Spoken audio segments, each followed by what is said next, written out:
Good morning. I would like to introduce myself. My name is Morpheus. Now that might not be what my parents named me in 1963 when I was born, but that is what I've come to believe is my true name. My true mythical character, who I really am, is Morpheus. But who is Morpheus? Well, we can look at it from many different perspectives, but originally the name is of the Greek god of dreams, the one who awakens dreams. I'm sure you can see the resemblance, right? The one who awakens dreams, the one who morphs things, changes things, wherefrom we get the word metamorphosis. The caterpillar becoming the butterfly. That's my job. And of course the word morph is used in other ways, and another kind of dreaming, which is from the word morphine. Slightly different kind of dreaming, right? But you know, that's not the limit of Morpheus. Morpheus was also a comic book character. DC Comics. Neil Gaiman was the author of these particular series and created this character. The comic was called The Sandman, and the character was Morpheus. And many people believe it was that Morpheus, that the one most of us know best, was created from, and that is this Morpheus. They made a movie about me. In fact, they made 3. And this particular Morpheus, I chose this picture for a specific reason. This is Morpheus morphing Neo into the hero. This training was happening inside the Matrix simulator. They was teaching him, all sorts of martial arts, but most importantly, getting him to believe in himself. And that's my job, is getting people to believe in themselves. So, if we take this particular character, we begin to see the use of technology in raising people, in morphing people, in helping people. And so I've chosen that as my theme. But as I am exploring this, I thought I should tell you a little bit more about what I do. And quite simply, I've created a product called Morpheus Genius. And in this product, it's actually 3 products. There is the Morpheus Genius Keynote, which I will have the first draft of by the end of this month. There is the Morpheus Genius book, and I've got the first third of that, because that might be 3 books, I'm still deciding, but I've got the first third of that it was well written, probably be ready by the end of November. And of course, I have the Morpheus Genius Leadership Training Program, 3 modules, which the first I'm delivering in January for a client in Sudan. So this is where I'm going, this is where I'm doing. My job is working with leadership. And this Morpheus Genius really consists of 3 parts. There is the awakening. You can imagine that from the story of Neo. Wake up, Neo. The awakening, the building of Neo, and the release, because I believe leadership ultimately is about release. Just like I believe parenting is ultimately about release. Then we have the method, the connect, the stimulate, the challenge that Taryn referred to earlier on, which was introducing me. And that is that need to connect with people, to stimulate things, but to also challenge the mindsets. And then, of course, the final piece is the impact, which is the internal journey of leading and getting results through people. And so that is being conscious as a leader, being tenacious with that inner journey, and ultimately being triumphant in getting the results through people in a VUCA world, a world that is volatile, a world that is uncertain, a world that is complex, and a world that is ambiguous.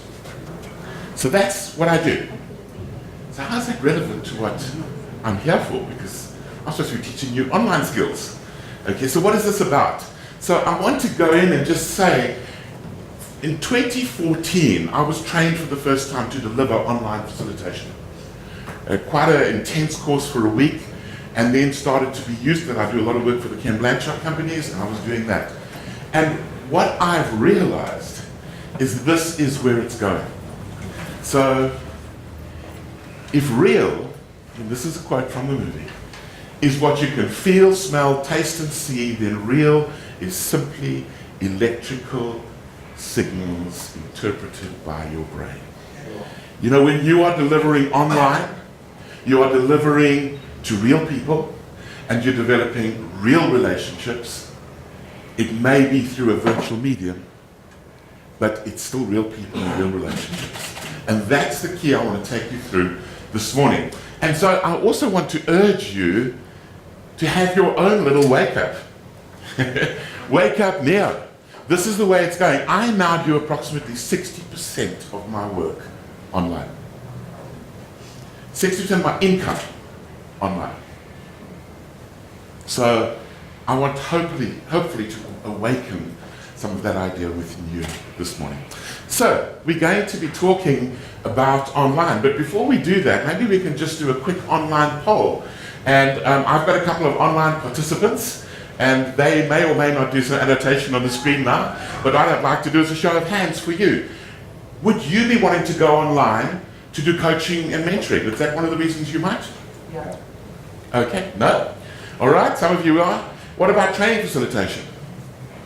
Okay, great. What about webinars? Okay, quite a few. What about keynotes? Right, okay. Anything else? Which is what? Okay. So that's kind of offline work that is consumed online. Okay, good. Board game, yes, love it. I'm investigating online TV. Online TV? Free and paid for. Wonderful. Done plenty of online masterminds. Oh, yes, of course. Of course. Brilliant. Brilliant. Lots and lots of examples coming through. Charlotte, did anything come through on the chat on that? Yonita also said mastermind. Also masterminds from Yonita. Okay, great. So we have a live participation as well happening here. Okay, so here's my agenda. You might think, well, isn't he finished already? Okay. So here's my agenda. I want to just deal with a couple of assumptions. Then I'm going to deal with some online skills about being heard, being seen, being listening, and be engaging. That's going to be my... I think we'll have some Q&A at the end. But there's going to be some participation as we go along. And why don't we start with that right after going through the assumptions. Assumptions first. Okay. So first assumption that I'm not going to deal with this in the topic. I just want to put it out there. First assumption: decent, reliable internet speed. That on the top right there is the router I use. It can go 100 megasecond both ways, and it's so you have to have reliable, decent speed. Second assumption: great audio. You need a good headset. That's the one I use. It's a Bluetooth headset. It's the Jabra 65, and it's got a 10-hour battery life, so I can do a whole day's work with that without having to recharge it. And it's nice and wireless, so I can move around if I need to. Third assumption is great video. Now, anybody recognize this guy?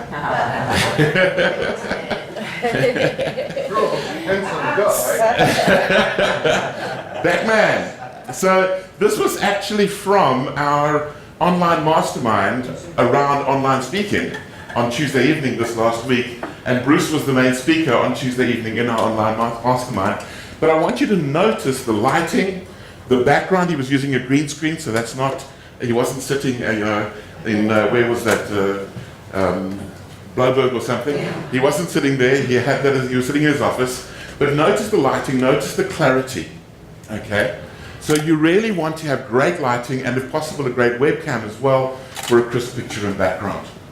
And then finally, you need competence in the systems that you're using. And I mean, there are so many. I've only listed the ones here that I've used a lot, but there are so many different ones. Saba and Adobe Connect, more for the online training, Zoom for everything.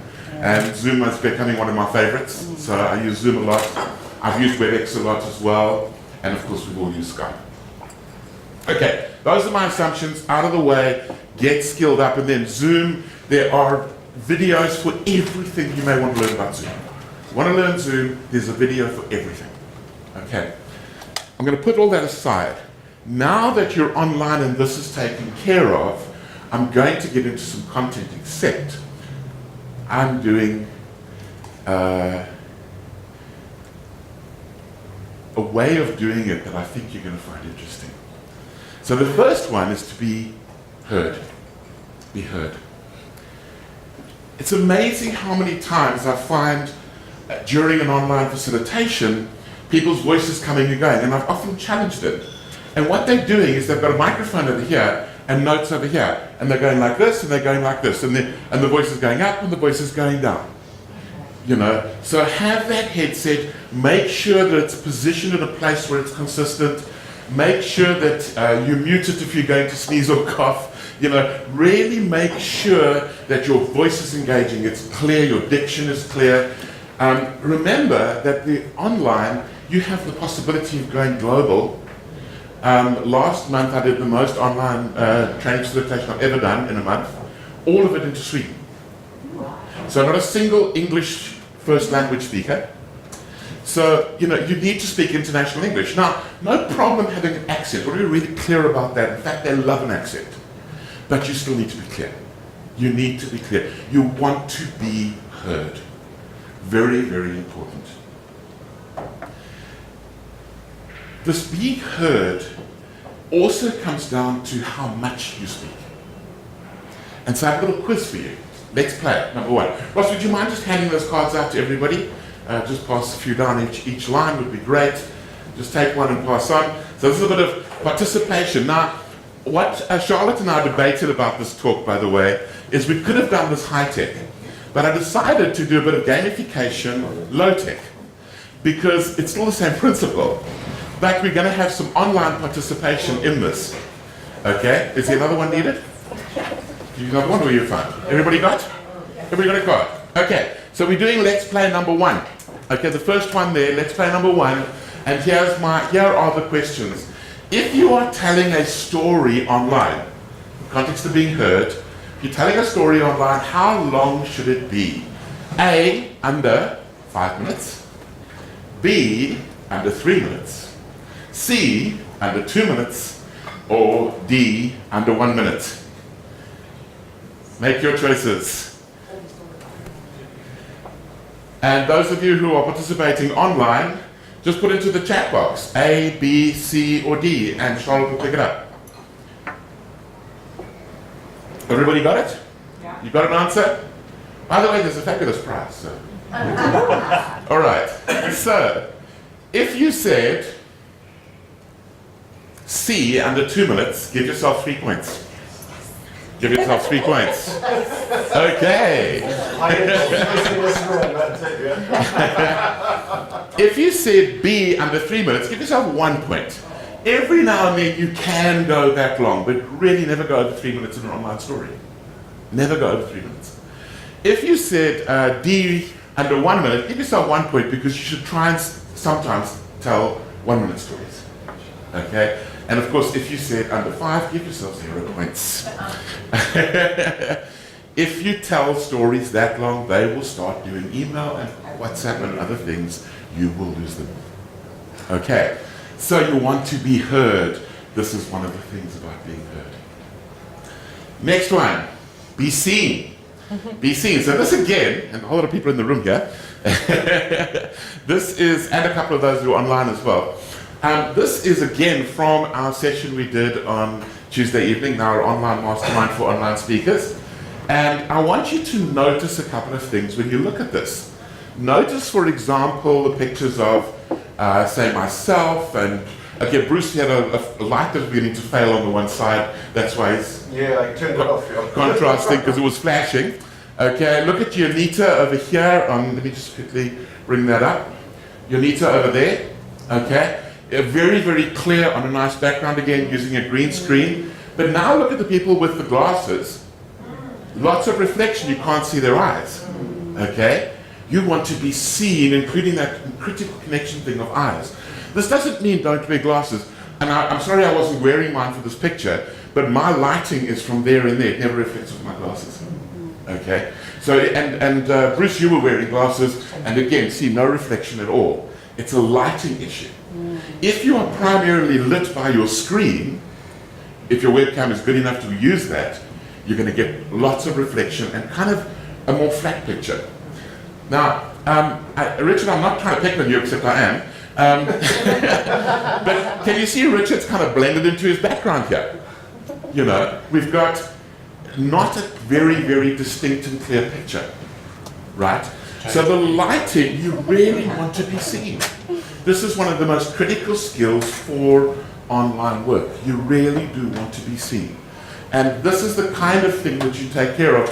And notice a couple of people didn't have their cameras on at all, and I don't know how engaged you feel with it right now, but probably not so much. Okay. And so you really want to be seen. It's critical to the experience. Right. Be listening. Be listening. Now, you've already noticed that I checked in with Charlotte. Charlotte, by the way, what points did they get online? Oh, us ladies are rocking it. Are you all got full points so far? Yes. Okay, great, fantastic. So notice that one of my facets of listening right now while I'm talking to you is assisted by Charlotte. For a lot of online work, you need a producer. You need somebody else who's with you. When Charlotte and I do the PSA monthly online, we do it together because it's almost impossible. People put stuff in the chat box, people are speaking on the microphone, you're looking at slides, you're coordinating everything. That be listening is so important that you may want to get help in doing it. Or if you've got kind of a team of people, get other people in the team to help you. You say, oh, by the way, yeah, I just saw something in the chat box. Because it is so much going on that it's very difficult to monitor all of the possible sources of information that could be coming at you. And so this be listening skill, and of course the other thing is, we all know this, the more we're speaking, the more we're presenting, often the less we're listening. I mean, you want to be looking at the people if possible, you want to be seeing facial expressions, you want to be picking up when they are speaking on the microphone, speaking in the chat box. Okay? So you want to be very, very attentive. So the whole listening thing becomes a massive issue. And that attention that's being paid there is critical. So how about this? Let's play. Let's play. Let's see how we're doing. Who's going to win the competition? How frequently should we be drawing responses from our online training participants? Is it A, every 15 minutes, B, every 10 minutes, C, every 7 minutes, or D, every 4 minutes? How frequently should we be getting responses from our participants? Okay, so if you said D every 4 minutes, give yourself 3 points. If you said every 7 minutes, I'll give you 1. But I'm sorry, everything else gets a 0 because pretty much guaranteed. So you need to be getting them to do something. Whatever that thing is, it needs to be happening all of the time, every 4 minutes. Okay, so raise your hand if you've got 6 points so far. Ah, okay, okay. Okay, yes. Who has? Unita. Unita. Okay, good, good, good. Thank you. All right. So the final point here is be engaging, which I think just builds on what I've just said, right? So this whole issue of engagement, you want to just do a quick test. Do a quick test. Get your phone out. Get it onto your timer, your stopwatch. Okay. And on your stopwatch, get ready to time yourself. And in your head, not out loud, not writing it down, I want you to very quickly say in your head the numbers 1 to 10, followed by the first 10 letters of the alphabet, A, B, C, D, E, F, G, H, I, J. See how quickly you can do that. How many seconds?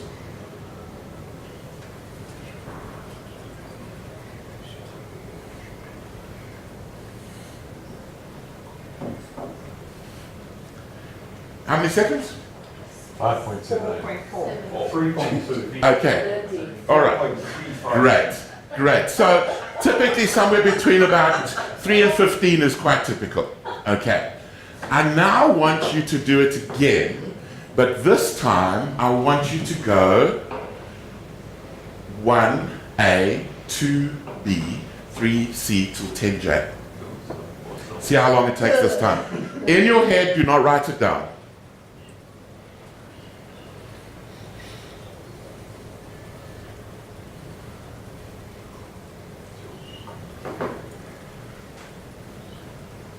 How many seconds? 5.6. I'm still going. 15, still doing. Right.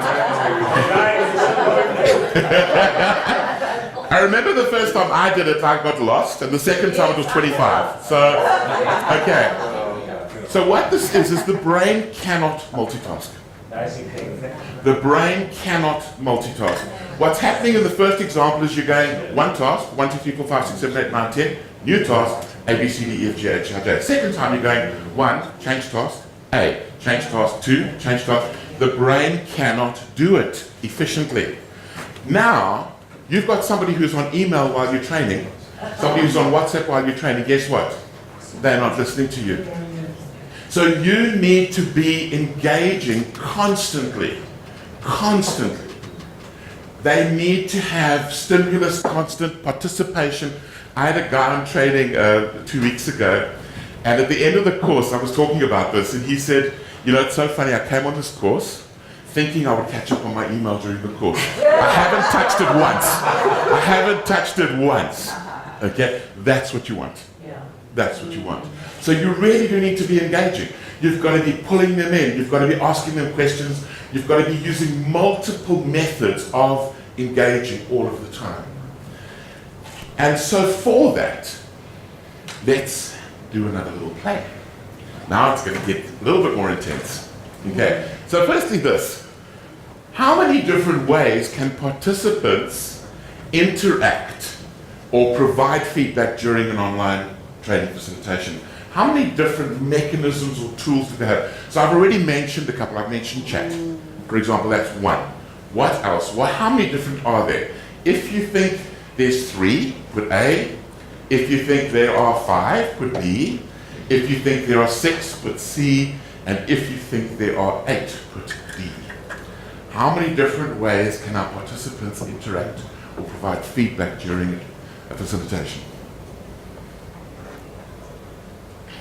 Everybody got an answer? Yep. Okay, let's see what happens. Except, I'm going to add a question. We already answered. What are they?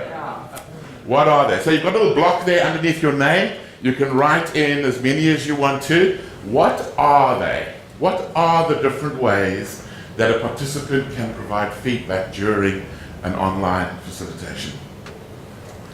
I've mentioned chat as one, so at least you get that point.